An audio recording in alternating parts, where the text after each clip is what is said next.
Alright guys, we are back with another build. The delivery driver should just be around the corner with the Vanderhall. He sent me a few photos of how it's set up on his trailer, so we're gonna need to get these ramps out for him. He only has 2 ramps, so we need another ramp for that third wheel that's in the middle. Now we gotta slide these bad boys out of here, and they're heavy. Alright, we got the ramps out, so hopefully this will work for that middle wheel.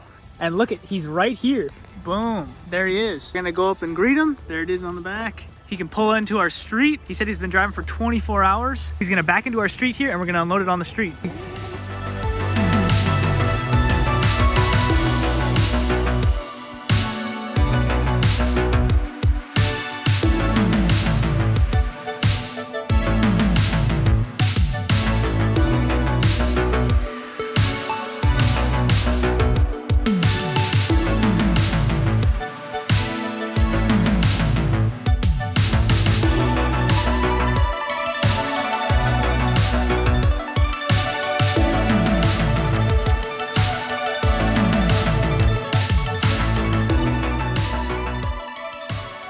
Oh, those are the keys? Yeah. Wow. Those look like Chevrolet. Ah, Chevrolet? They look like Chevrolet maybe. keys. Yeah. Now we're gonna try to unload this thing.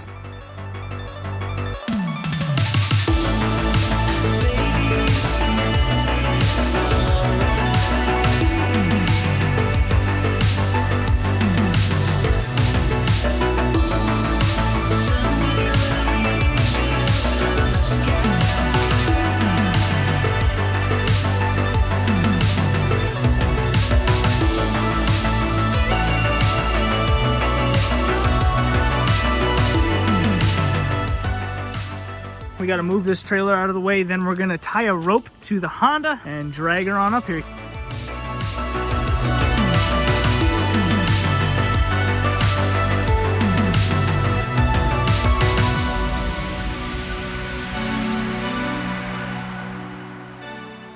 Tell him what you said to me. This is going to be my new daily driver to school. Yeah, I will.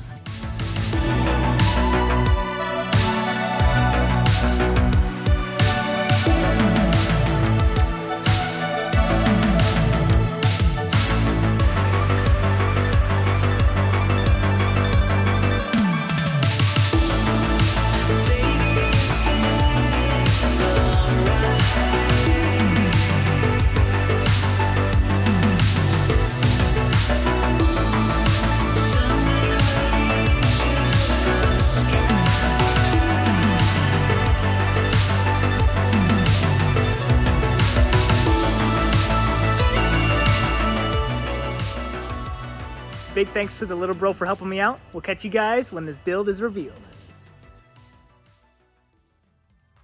Good morning guys, we are already on our way to get our first Vanderhall part, the hood. A brand new hood from Vanderhall is about $1,300. We found one on Facebook Marketplace for about 500 bucks, but it's in Indiana. That's where we're headed.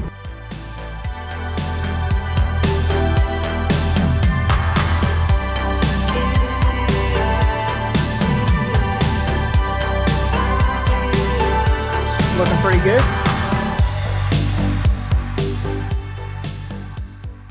Well, we got the hood. It's back in the trunk there, and he gave me a lot of advice on the Vanderhall. Let's head back to the house.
So they ran into a house?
With the help of my siblings, we got the Vanderhall in the garage, started stripping down what we could, got the cooler off with this really heavy fan that came off the backside. Trans cooler lines, turbo cool side going into the intercooler and then around up into the intake. These fancy looking headlights, both of them are good. They're just a bit scratched. Now the scariest repair on this Vanderhall will be this frame horn end right down there. As you can see, it got buckled right there. But for now, let's remove the outside radiator pieces. They're on 2 bolts, one up here and one down in there somehow. Same on this side, right back in there and down there. Now, fun fact, this engine and a lot of components are from a GM vehicle. So the main harness is actually from an automobile. So a lot of connectors aren't used. So they have a ton of connectors just zip tied up and tucked away. Same over here. And if we jump into the interior, if you've ever owned a GM vehicle, you know exactly where this stop start button is from. It's the same button GM uses in almost all their push to start vehicles. That suspension setup is pretty cool. But for now, let's continue removing the rest of the broken parts in the front.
We are on the crank right now. The engine is turning over so smoothly. Look at this.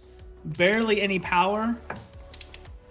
Just turns right over. And according to the auction listing, this Venice only has 1,900 miles on it. And I mean, just look at how clean the engine block is. Spotless. Here's essentially all the bolts that we're holding on the front end. Now here is where the real challenge begins. We will be building this engine. This is a 1.5 liter from GM, the LFV engine, which is an inline four turbo, which makes a decent amount of power. And this Vanderhall is super light. So with a built engine, more boost than a tune, this thing is going to rip. And when we have that engine out, that's when we're going to address the frame in the front. Now earlier you saw this pulley is bent off to the side, and this belt ripped off when the radiator came crashing into that pulley.